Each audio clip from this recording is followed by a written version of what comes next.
السلام عليكم ورحمة الله. الحمد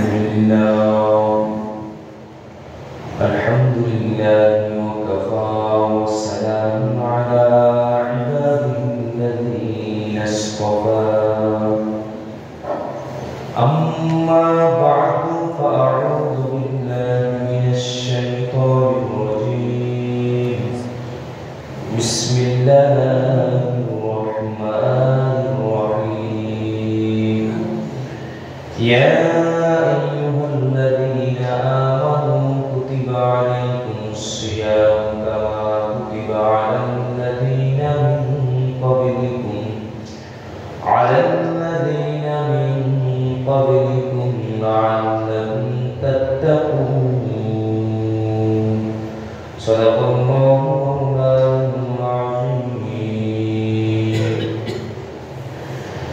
عن جابر رضي الله عنه قال قال رسول الله صلى الله عليه وسلم إن لله عز وجل عند كل فطر عتقاء، أو كما قال النبي عليه الصلاة والسلام إن الله وملائكته يصلون على النبي يا أيها الذين آمنوا صلوا عليه وسلموا تسليما. صلى الله على سيدنا محمد وآله وأصحابه وبارك وسلم. بلغ العلا بكماله كشف الدجى بجماله حسنت جميع خصاله. صلوا عليه وآله. আলহামদুলিল্লাহ। উপস্থিত সম্মানিত মুসলিম কিরাম, পর্দার আড়ালে ইসলামী মা ও বোনেরা, আল্লাহ পাক সুবহানাহু ওয়া তাআলার আলিশান দরবারে শুকরিয়া আদায় করছি যে মহান রব্বুল আলামিন অত্যন্ত দয়া করে মায়া করে আমাদের হায়াতে বরকত দিয়ে মাহে রমজানের আজকের এই পবিত্র জুমার দিনে জুমার নামাজ আদায় করার নিয়তে আল্লাহর মসজিদে আসার বসার সমবেত হওয়ার, কোরআন ও সুন্নাহর নিসবতে কিছু কথাবার্তা শোনার ও বলার সুযোগ করে দিয়েছেন। এই জন্য আমরা সকলেই মালিকের শুকরিয়া আদায় করছি। আলহামদুলিল্লাহ। রব্বানা লাকাল হামদ হামদান কাসীরা তাইয়িবান মুবারাকান ফীহি। সম্মানিত মুসলিম কিরাম, কোরআন কারীমের সুপ্রসিদ্ধ একটি আয়াতে কারিমা সূরা বাকারার 183 নম্বর আয়াতে কারিমা তেলাওয়াত করেছি। নবী করিম সাল্লাল্লাহু আলাইহি ওয়াসাল্লাম বর্ণিত বাণী শরীফ থেকে সুনান ইবনে মাজাহ শরীফ হযরতে জাবের রাদিয়াল্লাহু আনহু থেকে বর্ণিত হয়েছে ও হাদিস শরীফ পাঠ করেছি। আল্লাহ তাআলা তৌফিক দান করলে এর আলোকে অল্প সময় কিছু কথাবার্তা বলার জন্য চেষ্টা করব। ওয়া মা তাওফীকি ইল্লা বিল্লাহ।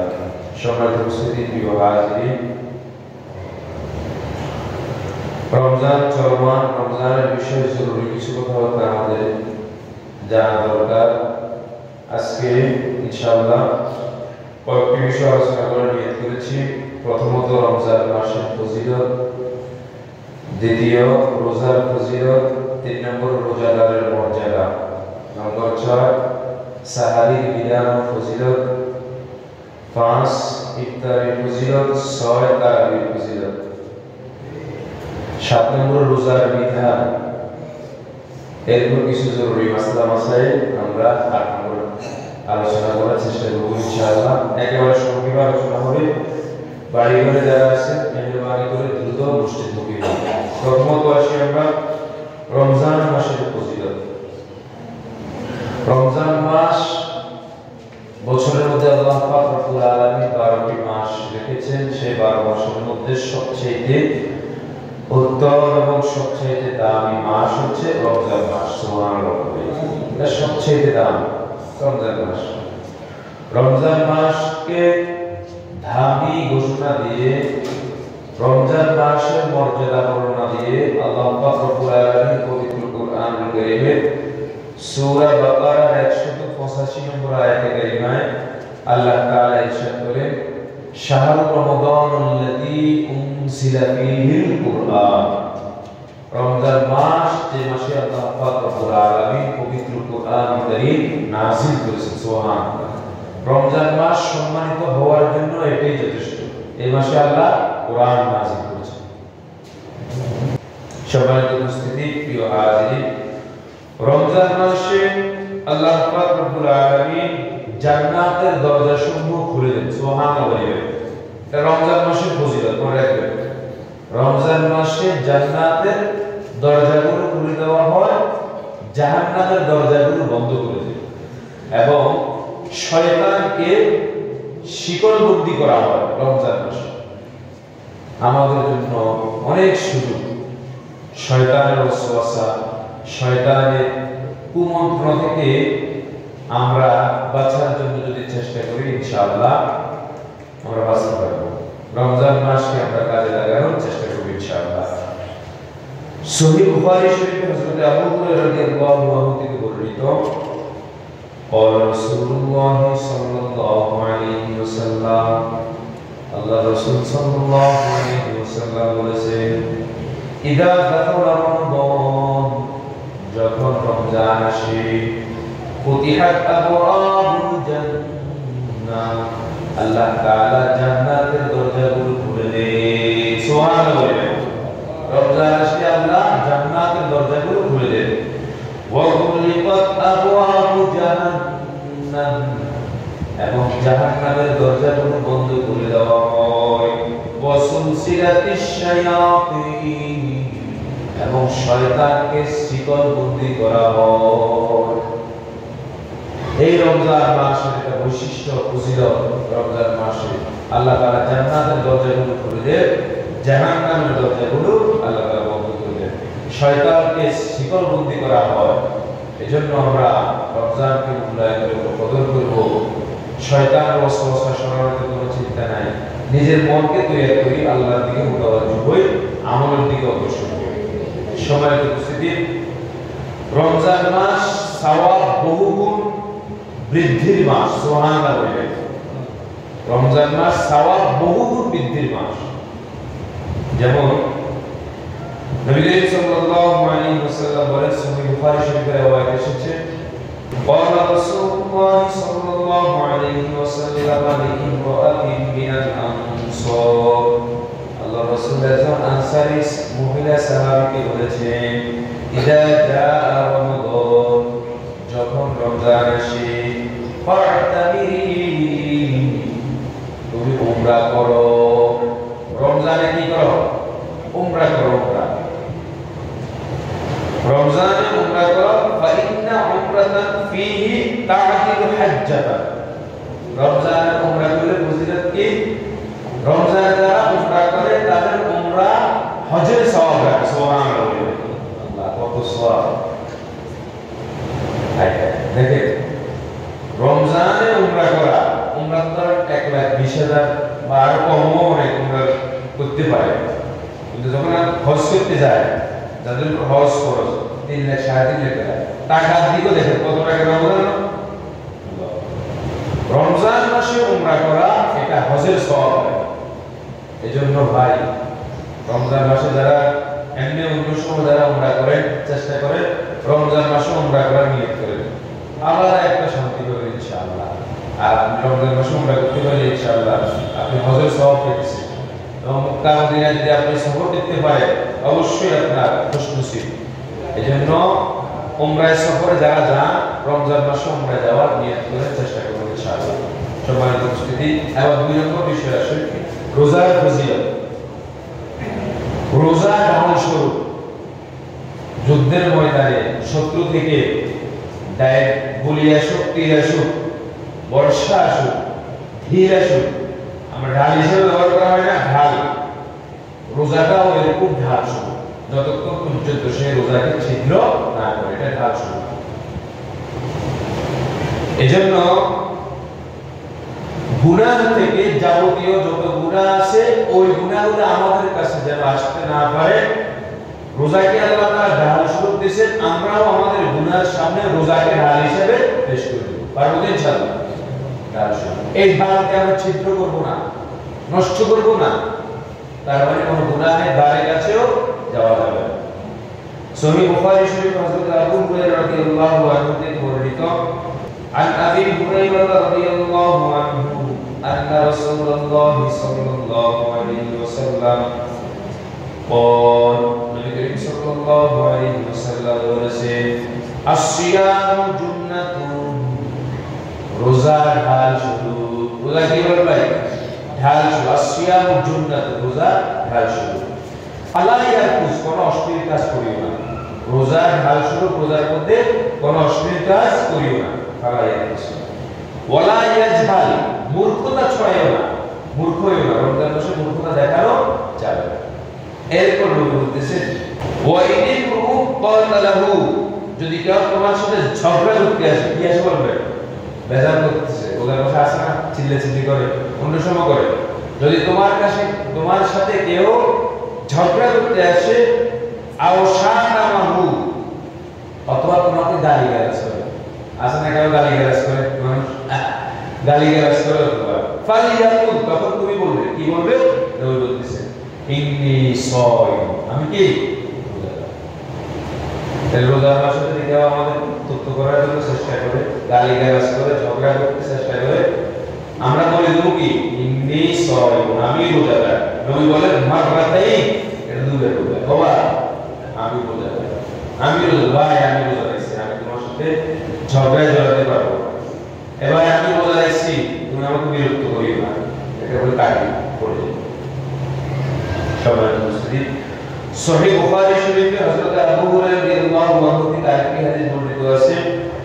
আর নবী হুরায়রা রাদিয়াল্লাহু আনহু হযরত আবু হুরায়রা রাদিয়াল্লাহু আনহু বলেন عن النبي صلى الله عليه وسلم قال নবী করিম সাল্লাল্লাহু আলাইহি ওয়াসাল্লাম বলেন মান সামা রমাদানা ঈমানান ওয়া ইহতিসাবান গুফিরা লাহু মা তাকদ্দামা মিন যামবি।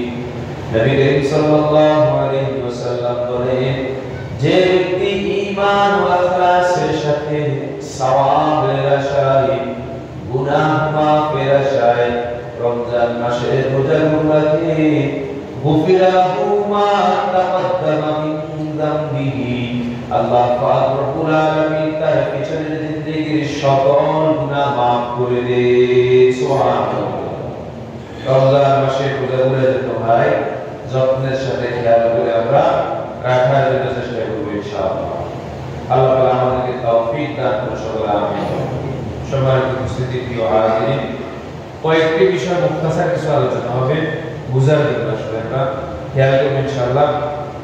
এরপর আসেন 3 নম্বর বিষয় যে অপশনস আমরা আলোচনা করব, যে বিষয়গুলো আলোচনা করব সেটি হচ্ছে রোজাদারের মর্যাদা। আমরা যে রোজা রাখি কষ্ট হয় কিনা বলেন ভাই? এবার কষ্ট হইতেছে না? কষ্ট আছে।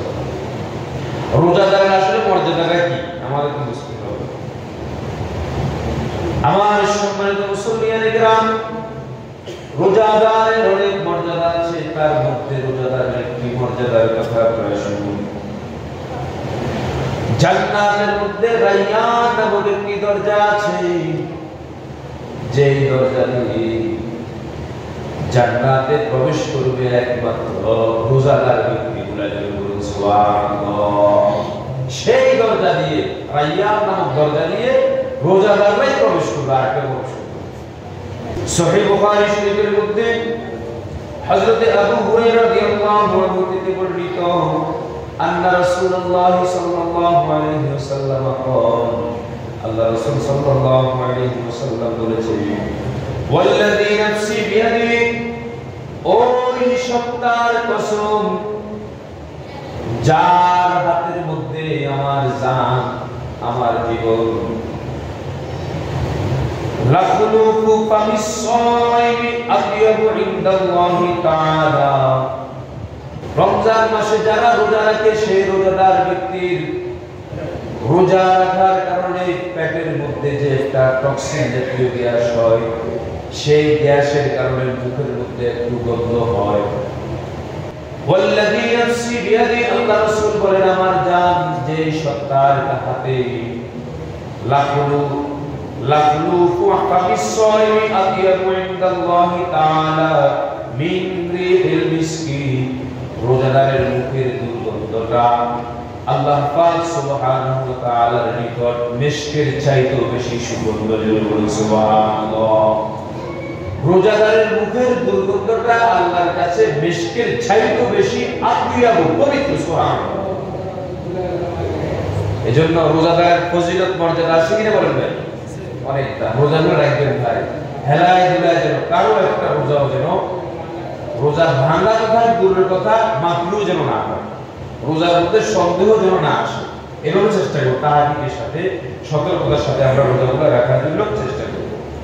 এরপর নবী আলাইহিস সালাম বলতেছে ইয়াতরুকু তুআমাহু, রোজাদারকে আমি খানা খাওয়া থেকে বিরত রেখেছি।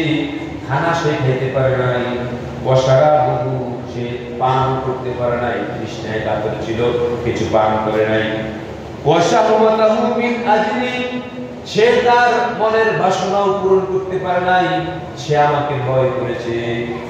আসিয়ামুনি ওয়া আনা আজসি বিহি, এরপর আল্লাহ পাক রব্বুল আলামিন বলবেন আসিয়ামুনি, রোজা একমাত্র আমার জন্য, ওয়া আনা আজসি বিহি, রোজা যেহেতু একমাত্র আমার জন্যই, রোজার বিনিময়ে আমি আল্লাহ নিজে দিব। সুবহানাল্লাহ। রোজার বিনিময়ে যদি আল্লাহ পাক রব্বুল আলামিন, আল্লাহ কত বড়, চিন্তা করে আল্লাহ কত দিবেন। আল্লাহু আকবার। এজন্য ভাই রমজান মাসের রোজাগুলো অত্যন্ত খেয়ালের সাথে আদায় করার জন্য চেষ্টা করুন। আরেকটি হাদিস শুনেন রোজাদারের ব্যাপারে। এই হাদিসটি হযরত আবু হুরায়রা রাদিয়াল্লাহু আনহু থেকে বর্ণিত হয়েছে। আর আবু হুরায়রা রাদিয়াল্লাহু আনহু আনিন নবী সাল্লাল্লাহু আলাইহি ওয়াসাল্লাম قال, হযরত আবু হুরায়রা রাদিয়াল্লাহু আনহু থেকে বর্ণিত নবী করিম সাল্লাল্লাহু আলাইহি ওয়াসাল্লাম বলেছেন লিস-সাইমি ফারহাতান, রোজাদারের জন্য দুটি খুশির সংবাদ। কয়টি খুশির খবর পাই? রোজাদারের জন্য দুটি খুশির সংবাদ। ফারহাতুন ইনদা ফিতরিহি, একটা খুশির সংবাদ যখন সে ইফতার করে। ওয়া ফারহাতুন ইনদা লিকাই রাব্বিহি, দুই নম্বর খুশির সংবাদ হচ্ছে সে যে আল্লাহর সন্তুষ্টির জন্য রোজা রাখবে, রোজা রাখতেছে, যখন সে এই রোজার বিনিময়ে ইনদা লিকাই রাব্বিহি, আল্লাহর সাক্ষাৎ পাবে। সুবহানাল্লাহ। রোজার বিনিময়ে সে আল্লাহ দিদার পাবে, সাক্ষাৎ পাবে, এটা তার জন্য খুশির সংবাদ। এটা খুশি দাম সম্মানিত প্রিয় হাজিরিন, সাহারির ব্যাপারে আমরা কিছু আলোচনা করেছি, আগে শুনেছি। সাহারির ফজিলত সম্পর্কে ইবনে মাজাহ শরীফে একটি রওয়ায়াত এসেছে। হযরত আনাস ইবনে মালিক রাদিয়াল্লাহু আনহু থেকে হাদিসটি বর্ণিত। আর আনাস ইবনে মালিক রাদিয়াল্লাহু আনহু বলেন, হযরত আনাস ইবনে মালিক রাদিয়াল্লাহু আনহু বলেন قال رسول الله صلى الله عليه وسلم, আল্লাহ রাসূল সাল্লাল্লাহু আলাইহি ওয়াসাল্লাম বলেছেন তাসাহহারু, তোমরা সাহারি খাও। তুমি বলো তোমরা কি খাও? সাহারি খাও। ফা ইন্না ফিস সাহুরি বারাকা, কারণ এই সাহারির মধ্যে বরকত আছে। কি আছে বলেন ভাই? সাহারি সংক্রান্ত কিছু মাসালা আছে, ইনশাআল্লাহ সামনে মাসালা কথা আলোচনা করব।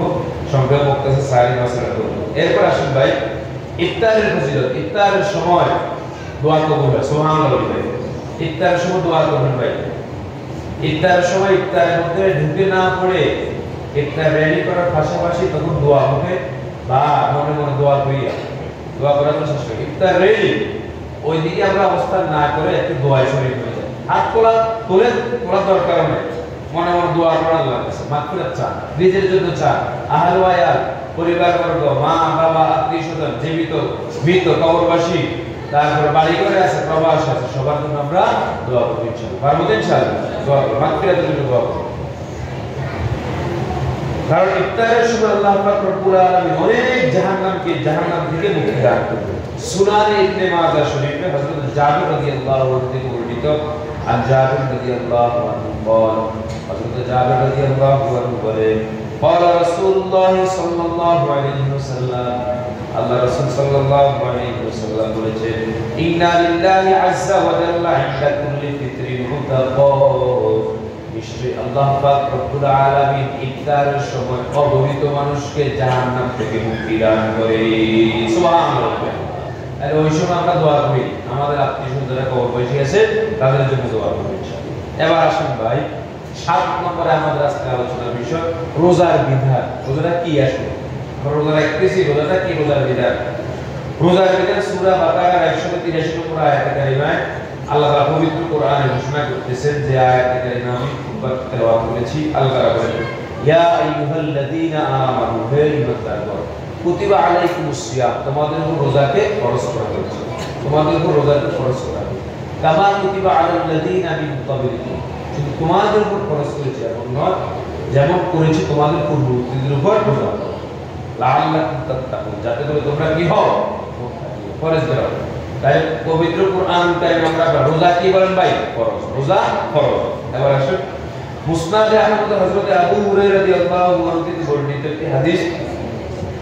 عن ابي هريره رضي الله عنه قال حضرت ابو هريره رضي الله عنه বলে, لما حضر رمضان, যখন রমজান আসে, قال رسول الله صلى الله عليه وسلم, আল্লাহ রাসূল সাল্লাল্লাহু আলাইহি ওয়াসাল্লাম বলেছে, قد جاءكم رمضان, তোমাদের নিকট কি এসেছে বলেন ভাই? রমজান এসেছে। قد جاءكم رمضان, তোমাদের নিকট রমজান এসেছে। শাহরুল মুবারাকুম, এটি একটি বরকতময় মাস। আফতারাল্লাহু আলাইকুম সিয়াম, এই মাসে রোজাগুলো তোমাদের উপর কি করা হয়েছে? ফরজ করা হয়েছে। তাহলে রমজান মাসে রোজা ফরজ। এবার বুঝেন ইসলামের মূল স্তম্ভ খুঁটি কয়টি বলেন ভাই? 5টি। ইসলামের 5 স্তম্ভের মাঝে গুরুত্বপূর্ণ দামি একটা অলঙ্ঘনীয় স্তম্ভ কি? রমজান মাসে রোজা রাখা। এটা লঙ্ঘন করা যাবে না। আমার সম্মানিত মুসলিম একটা খুব খেয়াল করে শুনবেন, আমরা তো রোজা রাখতেছি, আল্লাহ মাফ করুক, অনেকে ইচ্ছা অনিচ্ছা রোজা ভেঙে দেয়। একটা হচ্ছে রোজা ভাঙা এক হিসাব, অস্বীকার করা আরেক হিসাব। যারা রোজাকে অস্বীকার করে, রমজান মাসে রোজাকে অস্বীকার করে, মানতে নারাজ, মানে না, নিঃসন্দেহে তারা মুসলিম নয়, তারা মুসলিম হতে পারে না। মূল স্তম্ভের, অলঙ্ঘনীয় স্তম্ভের একটি গুরুত্বপূর্ণ স্তম্ভ হচ্ছে বিধান, হচ্ছে রমজান মাসে রোজা রাখা। এবং যারা ইচ্ছায় অনিচ্ছায় হেলায় দুলায়, যারা ইচ্ছে কিন্তু রোজা ভেঙে ফেলে, রমজানের রোজাগুলা ভাঙে, নিঃসন্দেহে সে একজন ফাসিক। সে কি বলেন ভাই? ফাসিক মানে গুনাহগার, প্রকাশ্য সে কবিরা গুনাহগার যারা রোজা ভাঙতেছে। এবং তার হায়া শরম নাই, সুস্থ সবল মানুষ, সে কি করে রোজা ভাঙে? তা সে নির্লজ্জ এবং আল্লাহর ভয় বলতে তার মনে কিছুই নেই, থাকলে সে রোজা ভাঙতে পারত না। একটা রোজা যদি কেউ ভেঙে ফেলে, তার তামাম জিন্দেগি ভর যদি এই রোজার ক্ষতিপূরণ দেওয়ার জন্য লাগাতার রোজা রাখে, তারপর রমজানের একটা রোজা ভাঙলে যে লোকসান তার হয়ে গেছে, তার ক্ষতিপূরণ সে তামাম জিন্দেগি ভর দিতে পারবে না। এই জন্য যারা ইচ্ছাকৃত রোজা ভাঙে, তারা প্রকাশ্য গুনাহগার, নিঃসন্দেহে কবিরা গুনাহগার। আল্লাহ আমাদেরকে মাফ করুন সকলে। আমিন।